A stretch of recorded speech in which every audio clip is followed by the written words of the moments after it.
from the high desert in the great American Southwest. Welcome to Coast AM. John, welcome to the program. It's good to have you with us. You're with us.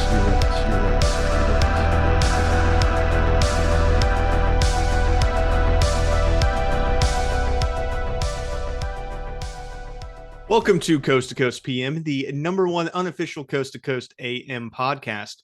We are two brothers who analyze the world's largest overnight paranormal radio show, known as Coast to Coast AM. My name is Paul, and I'm the guy that listens to this inexplicable radio show here with my brother. Hey, it's Chris. I'm the Matt Damon to your Ben Affleck, except we're not being sued for selling people crypto. Are they being sued? Well, at least Matt Damon is. Is that for the FTX? The situation? FTX Sam Bankman-Fried. He's a part of the class action lawsuit that's happening right now. Matt Damon is, and the other, I think Larry David. Any celebrity you saw in those ads is being sued right now. Well, here's the thing, man. It's like, who hasn't accidentally misplaced $8 billion? It happens to me all the time. Yeah, that's exactly right. So I think we should be easy on Sam Bankman-Fried. Not his fault. Let's pray for him, everyone, during this holiday season. Pray for the poor billionaires. Let's hope Yeah. a Christmas miracle returns the $8 billion back to them. Almost more of a reverse Ebenezer Scrooge thing. I was expecting a Christmas themed partnership, actually, Chris. Yes. A Scrooge to who's Scrooge's buddy? Bob Cratchit. Bob Cratchit. Thank you. Yeah, something like that. But or did you mean Marley? Jacob Marley. Either or. Cratchit was his employee. Jacob Marley was his partner. Excellent. Well, glad that we got that. And speaking of Christmas Carol, Chris, today's episode is going to be Christmas ghost stories. Christmas ghost stories. Are we doing past, present, and future, Paul? Sure, why not? I mean, well, they're all in the past, honestly. But I can make up some future. Yeah, right. Yeah. Yeah, give us at least one future. I'll make up a futuristic ghost story for you. But yeah, today I thought it'd be fun because here's the thing. Back in the Victorian England days, they used to love ghost stories at Christmas. I feel like we've lost that. A Christmas Carol's the only real ghost story we still tell these days. Yeah, around Christmas time, which sucks because, like, okay, great story, but I want more of it. I love Christmas ghost stories. And like the Christmas spirit is like a jolly happy thing, not like depression and death, in which Christmas actually symbolizes in the old solstice. Which is what we're missing, is the sadness and the desperation of only being halfway through winter and your potato supplies are running low. The potatoes are dwindling quickly. We don't know if we're going to make it to spring. Yeah, not sure. But that evergreen sure does help a lot. This is going to be a December 17th of 2022 episode with Richard Syrett interviewing Jim Harold. Jim Harold. Dude, we got old Richard Syrett. Didn't hear from him for 30 episodes, dude. And he gets almost back to back. You know, he deserves it. He really does. Does he? Yeah. Well, probably not, but it's fine. Jim Harold, though, is actually great. He has a podcast called Jim Harold's Campfire. He also runs the Paranormal Podcast, which Campfire is about ghost stories. Paranormal Podcast is about the paranormal. Right. And he comes on to talk about some of the ghost stories he's heard, specifically about Christmas, that we're going to be listening to today. Yes, holiday themed spooktacular. It's gonna be great. But before that, Chris, we got to check in with Tim Banal at the Coast to Coast AM blog. Tim time. All right, so today's article: Arizona motorist busted for driving with inflatable Grinch in carpool lane. Inflatable Grinch in the carpool lane. You got to do whatever you can to get in that HOV lane, dude. You know, it's a lot faster. And I'm keeping this Christmas theme today. I'm very excited about it. Good job. Thank you. Well done. To the article. Cops in Arizona caught a clever motorist cruising in a carpool lane with a seasonal, albeit illegal, individual riding shotgun in the form of an inflatable Grinch. Recounting the bust on social media, the Arizona Department of Public Safety jokingly explained that the incident occurred last week when a state trooper initially noticed a, quote, suspicious-looking passenger. Ooh, that's a good one. That person's real suspicious. That's coming directly from the state troopers, too. They got that pun BS. locked and loaded. Wow, dude. That's actually pretty impressive from state troopers. I'm surprised they could come up with that. Not So the brightest bulbs in the shed. this suspicious looking passenger was in the HOV lane of the interstate highway passing through the city of Tucson. Tucson, Arizona. Upon pulling the vehicle over, the officer's intuition proved to be correct, as the grumpy green guy sitting alongside the driver was a fairly sizable inflatable Grinch that appeared to be waving to other cars on the road. He probably had it on a string and was just like moving him around as he was driving. He was just like, as whenever he moved his arms on the steering wheel, the Grinch moved a little bit. Just like Home Alone, just up and down. Yeah, up and exactly, dude. It's fair. Keep it a Christmas theme, baby. Home Alone spectacular. While the department conceded that they, quote, appreciate the festive flair behind the motorist's attempt at skirting the law, they noted that it was a driving violation nonetheless. As such, they indicated that, quote, the driver received a citation for their HOV violation, and by virtue of being showcased on their social media, wound up serving as something of an amusing cautionary tale for other residents who may be entertaining similar shenanigans in the carpool lane during the holiday season. What is the actual ticket for defrauding the HOV lane? You know, my guess is that it was just that they were an HOV lane without a passenger, and that the Grinch did not actually play into it. Right, there you go. That's exactly Yeah. that's what the fraud, or that's what the ticket would be. Yeah. The Grinch is actually not the first unorthodox HOV passenger to be busted by the department in recent years, as back in January of 2020, they also caught a motorist driving with a remarkably realistic skeleton. People do this all the time. This is a common thing in big cities. You put like a fake dummy in your front seat, you get access to the 2+3+ lane. It's pretty nice. And Not that I've ever done it. Not that I've ever done it. I've never done it. Well, but I know a lot of people who did it, and it works. Most of the I time. try to respect the HOV lane as much as I possibly can. Well, the problem is that you can't use a Grinch because it looks like Grinch from the cartoon, Right. and it's inflatable, Right. and they're going to catch that. Yeah, you got to go with the dummy, but I do give an A for effort and keeping it Christmas themed. You got to appreciate it. So let's get to some housekeeping. We have an email address. Send your thoughts and episode requests to c2cpmpod@gmail.com. That will be in the show notes. If you like the show, drop us 5 stars on Apple Podcasts or Spotify and leave us a review. We read the reviews. We actually really, really appreciate it when you post one. And also smash that subscribe button. We drop it every Thursday, and that'll make sure you never miss an episode. And thank you to everyone who has told friends about us. We don't advertise or go on other podcasts. This is 100% organic, so please keep it up. And now to the show, the December 17th, 2022 interview with Jim Harold. Now, the first thing we got to establish, Chris, Christmas is really for ghosts. It does seem to me, Richard, as you said, I think there's a certain thinning of the veil, as it were, around this time of the year. And I know for one thing that I can say, in addition to the ghost stories, is that we think about the loved ones who have passed even more, I think, at this time of the year.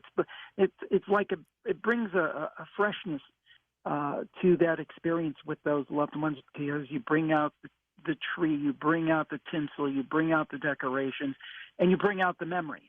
That's, dude, what we were just saying, right? You're in the darkest time of year. Everything's dead around you. You're full of nostalgia for green and happiness and light, and you remember the past, right? That's what you do around Christmas time.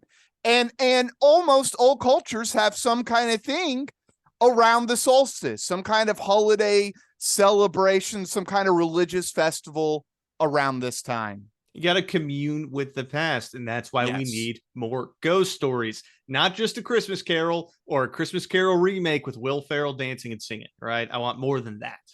Oh, dude, no. Bill Murray remake, Scrooge, dude, come on. Dude, that's like an 80s reference. I'm trying to update it. Oh, make it updated. The Apple Plus with Ryan Reynolds. Oh, Jesus. All right, keep going. All right, so let's get to our first story. A little boy is just trying to say hi during Christmas time. And one night, everyone was around Christmas time, talking, trading stories, having family fun, as you do. And she got tired and she went to bed early one night while everyone else was continuing with their drinks and their stories and their fun. And as she lay in bed, she was facing away from the door, but she was feeling uneasy without knowing why. And then suddenly she felt breath next to her ear. And it said, "Hey!" And then she tried to pull the covers up over her head. And then again she heard it, "Hey!" And then a few minutes later again, "Hey!" The rest of the night she spent left the covers over her head. Next morning, she got up, breakfast, and she was speaking with her aunt, and she told her what happened. And her aunt had a knowing smile and say, "Oh, that's the little boy." It turns out that her aunt, over a number of years, many times, had seen a little phantom boy around the house, often while she was cooking in the kitchen, and he seemed to be kind of mischievous and like to play around the kitchen.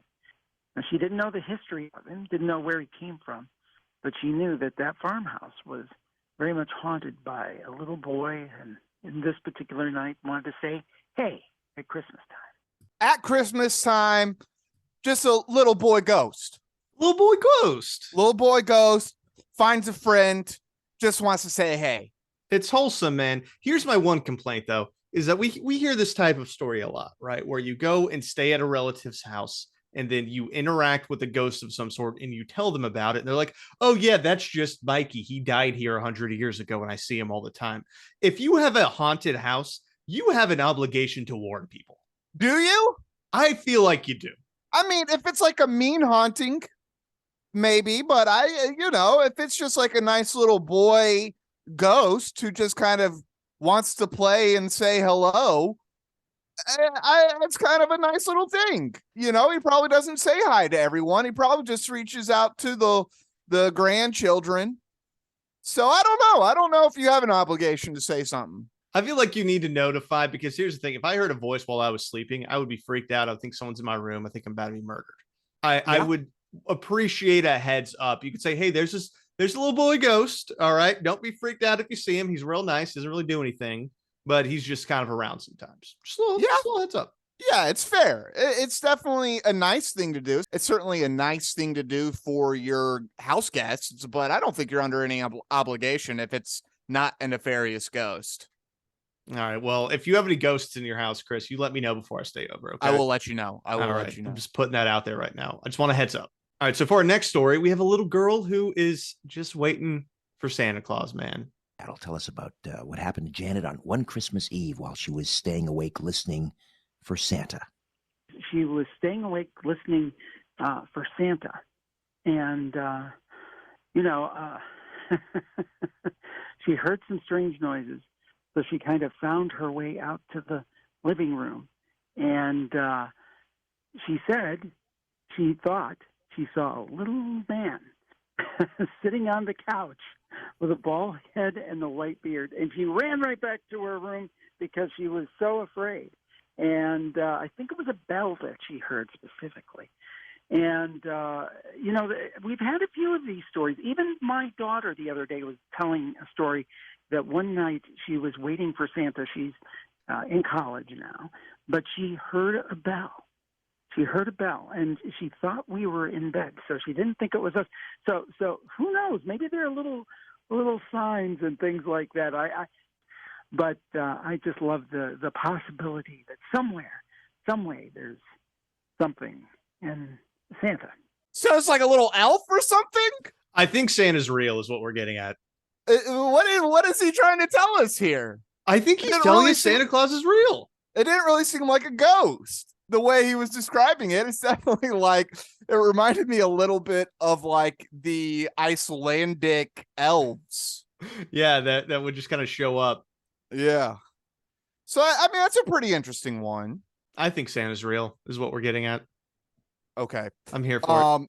Well, it a little bit reminded me of, I remember when I was in 5th grade, it's Christmas Eve night, and I swear to God, dude, I start hearing bells, like sleigh bells going. Really? And I am freaking out, dude, because by 5th grade, I'm like, I don't believe in this Santa Claus. Yeah.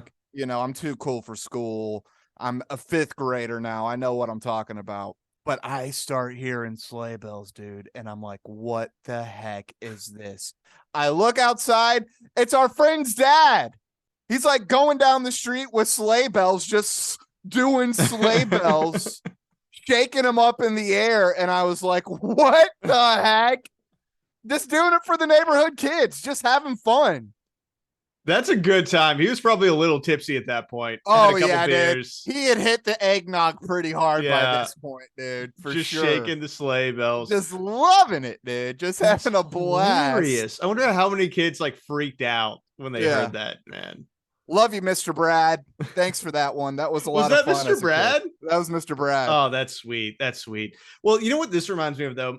There is a theory about, paranormal or UFOs or Bigfoot, folks like that, where it's human perception that is like projecting itself onto reality, and that our presence is actually adjusting reality according to like what we expect to see or something like that. Right. So in a way, I think that's a possibility where this little girl was expecting to see Santa, so she conjured a Santa in her living room, or at least a Santa-like creature of some sort. Yeah, right. An old, wise Father Christmas type figure, at least. Exactly. Just kind of sitting on the couch hanging out. So I think that's a possibility of what might have happened there. Cool. No. All right, let's hear another one. All right. So the next one is actually a little creepy. This is going to be a man who sees something shadowy at the top of the stairs Christmas Eve night. Tell me about Adam from Connecticut, Jim. Oh, you've hit on one of my all-time favorites. So Adam called in from Connecticut and said that his family was geographically scattered across the East Coast. So they would do a thing where they would get together at Christmas time and rent a very large house. And this year they rented a house in Vermont. And they would gather the family to celebrate all together over a 5-day period. Anyway, I guess they had some people there working at the house, and they had heard some stories that this place was haunted. And I don't think Adam thought much of it until Christmas Eve, that is. So anyway, it was 2:30 a.m. on Christmas Eve, and he was sleeping in the main area of the house. And this house had a kind of a grand staircase. And he woke up and he saw a tall figure at the top of the staircase. And this figure kind of was at the top of the stairs. It was perfectly still. But he realized it was more of a silhouette. There were no features. And he got the sense that this figure was wearing a tuxedo. This figure started walking slowly downstairs, Richard, moving kind of in a herky-jerky manner. And I've heard that before, when sometimes people see figures, that they'll move in kind of a herky-jerky movement. Adam described it like a puppet on a string, like a marionette. And Adam kind of rubbed his eyes and thought, man, I must be dreaming. He wasn't dreaming. This thing got to this person, kind of this male silhouette, got to the bottom of the stairs and looked around like he was home at last, like he was drinking it all in. And, oh, it's so good to be back. That was just kind of its mannerism. And then it said in a weird, echoey voice to no one in particular, oh, my love, what a mirror image we are. Paul, I don't know if I would ever feel comfortable seeing a black figure in a, let me check my notes, herky-jerky manner. That was the most terrifying part of that story, was herky-jerky. I don't know what herky-jerky exactly means, but anybody who's behaving in a herky-jerky manner can't be good. You know what it reminded me of was the Ring girl coming out of the TV. Dude. Exactly. When he said herky-jerky, that's exactly what I thought about. Like weird, like movements, like bones are snapping. That's not good. Terrifying. And in a tuxedo, no less. What is up with so many shadow figures being dressed so well? I wonder if it has something to do with very wealthy people being unable to truly unsheath their mortal coil. Oh, that's interesting. That they have missed the meaning of life. True Ebenezer Scrooge style, right? True Jacob Marley style. They're so obsessed with the material goods that they are now stuck on this plane because they've missed the whole meaning of life. Yeah. That's interesting. So at some point, like Elon Musk and Bill Gates are probably going to be haunting someone's house. Probably their houses, probably Yeah. their own houses, and they'll just be wandering alone, dude, in a herky-jerky fashion. Yeah. Because you never hear about some peasant boy, or some peasant man who's just like got a pitchfork and kind of a dirty shirt. It's always tuxedo, got a top hat on. There's White dresses, dude. White dresses are a huge one. Mm-hmm. Lady in whites all over the place. That is true. And I think you might be onto something there, man. I think there's something to unpack. It's very exciting. Definitely. Very. So Jim has a couple more stories. They're pretty wholesome. There's one about like a dog that shows up at a woman's house when she's alone on Christmas, and the dog like cuddles with her in her bed and then like disappears and she never sees from it again. A couple Ghost things dog. like that. Ghost dog, yeah. Ghost dog. Ghost dog. Okay. But what I would love to do, because that last one was a little creepy, but the rest of them aren't very scary. And I like a good scary story. So I went to Reddit, Chris, and I tried to pull a couple for us to review and share with our listeners today. From the big brains at Reddit. The big brains at Reddit from our ghost stories.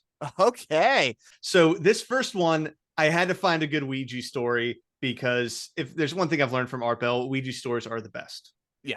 We haven't had any Ouija yet, dude. We haven't had a single Ouija, and I need a Ouija at Christmas. More Ouija Christmas stories. Yeah, Ouija Christmas. Everyone break out your Ouija board Christmas Eve with your family and then send us what happens. So this story is posted on our Ghost Stories by Frosty Heat 2 years ago. Thanks, Frosty. And it's titled True Ouija Story / Haunted House. Crazy stuff happened to me too after playing with a Ouija board. I'm glad I no longer live in my childhood house that I did it in. My mom bought the Ouija board from Toys R Us as a fun game to play with my friends. My friends wanted to contact Bloody Mary, both on the Ouija board and in the mirror, but everyone was too chicken shit to stay to see if anything would happen in the mirror, and they ran out. Dude, legit though, Bloody Mary was the scariest thing as a young child. I would never stay in the bathroom when kids started doing Bloody Mary, dude. I hightailed it out. I was always the one in the bathroom doing it, and then they would start beating on the door to try and scare you. No, it was awful, dude. I would never do it. I also, the crap out of me. At a birthday party one night, and this was, I think it was elementary school or middle school, I hid in the shower while they sent in a kid to do Bloody Mary, and then I jumped out at him and scared him. Oh my gosh, dude, I would have pooped my pants. It's great. And then I would have had to leave the sleepover because I didn't bring an extra pair of pants. Too much poop in the pants. Yeah. That day, we went to the beach in the crystal blue water where you could clearly see the sand below. I came out from the water and there were several red claw marks, like fingernails, going down my entire body from neck down to my arms and legs. Horrifying. The weird thing is, I didn't feel the burn of these scratch marks until I exited the ocean and noticed them. I lined up my nails to these scratch marks and they looked like it came from a human. My uncle said that I must have scratched myself on a rock or something. I said there were no rocks. He said maybe a fish. Classic uncle trying to play it off. It was a rock. Don't worry about it. Don't worry about it, kid. What was that, demon claw marks? It's probably a rock. Don't think so, kid. Keep swimming. Kids at school started spreading this story, and I was asked if Bloody Mary was real. I didn't want to answer them, partly due to thinking that my uncle was maybe right, but I didn't fully know. But after several times of the kids begging me to answer, I just nodded my head yes and didn't say anything more. I threw my Ouija board away in the outdoor trash for it to reappear in my room. Later, my mom said she saw it in the outdoor trash, so she returned it. Gee, thanks, Mom. I'm scared of it. If I was that mom, I would have asked why it was thrown away. Right. Yeah. Why was this in the trash, buddy? Like maybe the ghost spirit board scared your child. Like maybe you should address that situation. Here's the thing, though, dude. I really do believe my theory that a Toys R Us store-bought Ouija board isn't going to work effectively. Yeah. You need haunted wood. Haunted wood. Tragedy wood, haunted wood, something like that. Or glass, like you were saying, dude. Mirrors, portal to the other world. Get yourself a nice mirror, write an alphabet on it. Yeah, you need murder house wood. Yeah, I think murder that would house help. wood. Or Murder house mirrors are wood. just creepy. Hanging tree wood.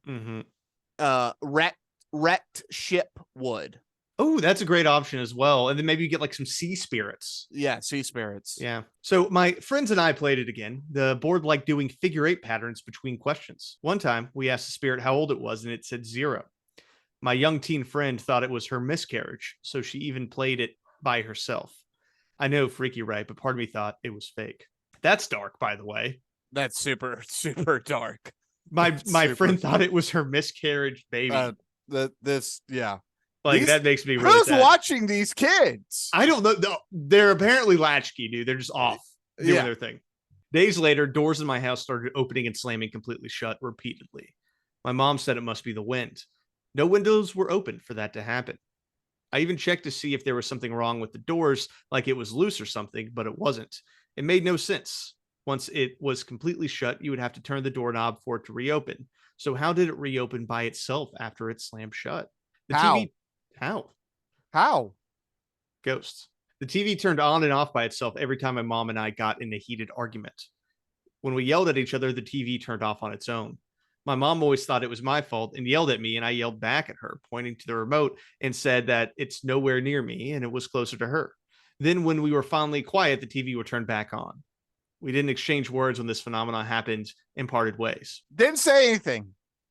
Hey, this is really weird that all of our electronics are behaving strangely and we're not turning them on and off. We're not going to have a conversation about that. No, why would you talk about that? The relationship between this mom and her son is weird. You really should communicate better than this with your children. Yes. For sure. Don't buy your child a Ouija board. That's my favorite part. Who just buys their kid a Ouija board? I thought you might have fun with this, kid. Yeah, go play with ghosts. Like if the kid asks for it, maybe, but just buying your kid a Ouija board. I don't know about that. Go have fun with the demons, kid. Maybe open up a portal. Bring hell here with the Ouija board. Call Satan. I can't believe Fisher Price was able to create, or whoever the hell, Milton Bradley. I can't believe they were able to market that. That's insane to me. The spirit board, yeah. You want to commune with dead people or demons or angels? Have we got the board game for you? And it's called Ouija board. You can get it at the store next to Monopoly. That's my favorite part about it. You can go to Target. Get yourself a Ouija board, dude. This is craziness. People are wild. The final straw at home to make me feel like this was definitely something supernatural was I was in my bedroom late at night. Not a worry in the world. My lights are on. I'm watching a family-friendly show called Green Acres. I felt something like a heavy sumo wrestler jump on my bed. It's quite the description. Yeah. My body bounced from this. I thought, don't panic. There might be a logical reason. What logical reason would there be? To have a sumo wrestler jump on your bed? Yeah, or the weight of maybe if I lived in a sumo dojo in Japan, that might be the logical reason. Here in America, I have no idea. Not a good reason for that. A giant pressure just fell from nowhere on my bed. Could be natural. Could be natural. I looked at the last foot of my bed and it was sunken in. Then I saw sunken marks crawling up to my thigh. I jumped up and screamed, running to my mom's room. She told me I was not allowed to sleep with her. Get out of here. What are you doing? So mean. Mom, a sumo wrestler just fell on my bed. What the hell are you talking about? Go play with your Ouija board. She said she doesn't care where I slept, but it can't be in her room. This mom is You ain't so sleeping mean. in here, me kid. You ain't doing it. I'm like, the mom scares the crap out of her kid with the Ouija board and then just like, get out of my room. Get out. She then confessed that things crawl into her bed. She tells it to go away and she can feel it crawl out of her bed, respecting her wishes. What is wrong with this family? She said, all I have to do is tell it to go away and it has to respect my wishes. That night, I slept in the living room, but after that, I returned to sleeping in my room. Many nights without incident, but I kept saying out loud, "Go away," repeatedly because I was super scared. Dude, I'm getting like that feeling, you know, when you were young, probably 4th, 5th, 6th grade, you went over to a friend's house for the first time and you were just a wave of everything is done completely different than the way my family does things. Yep. This is one of those feelings for me where I can't even really empathize with this person because I'm like, none of this has made sense to me. None of this is tracking for me at all. And the way that this dude is typing this, it's as if it's completely natural. None of this is like a second thought, no introspection whatsoever. This is all completely natural for this person. The family dynamics are very intriguing. Well, Mom, I'm horrified. I feel like somebody is like trying to get into my bed. Get the hell out of here, kid. I don't care where you sleep. You're just not sleeping in here. Yeah, things always trying to get into my bed. You just tell them to go away. You tell them to go. Tell them get out of there. Get out of here. Stop bothering me. Get out of here.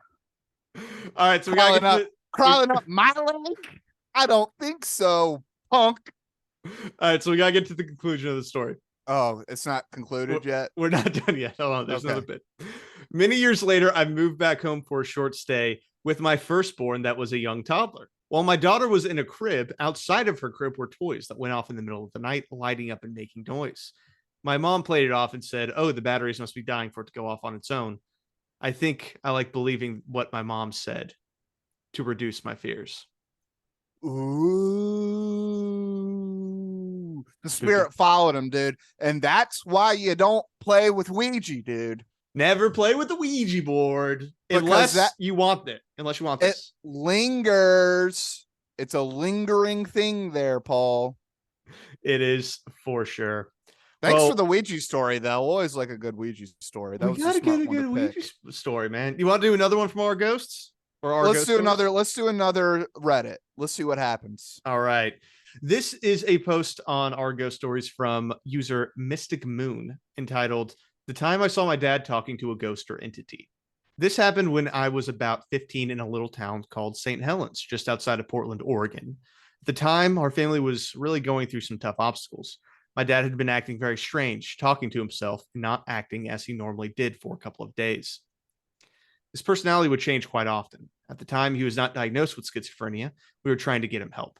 That's a dark way to start, too. That's tough. It's a dark way to start, and to start with that, we think our dad has schizophrenia. Let me tell you a ghost story. That's not how you present a ghost story. Yeah, you start skeptical, right?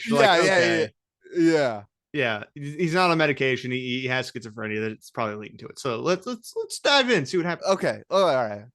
Leading up to the night, I had seen this thing conversing with my dad. I had also experienced very strange dreams, and it felt like I had been sat on by someone very heavy. That's an interesting correlation with our last subject. Yeah. This heavy pressure.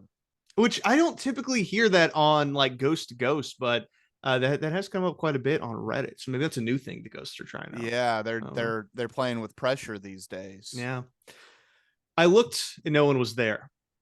My brother had seen something he called the garbage man on numerous occasions. The garbage man. He said it looked like a bag was over his head and was being sucked into his mouth and eye sockets. Oh, I don't like that at all. Terrifying. I don't like that image at all. It leaned over him and appeared to be very tall. This thing visited him a few times. Several times the garbage man's coming to him. Mm-hmm. The garbage man. I don't know if I would call him the garbage man, though. No, dude. I think I would call it the terrifying ghost. The space cadet, since he's got a bag over his head. Oh, that's a good way of looking at it. Don't do that, kids. Don't put a plastic bag over your head and pretend you're a space person. Please don't do that. PSA, that'll kill you.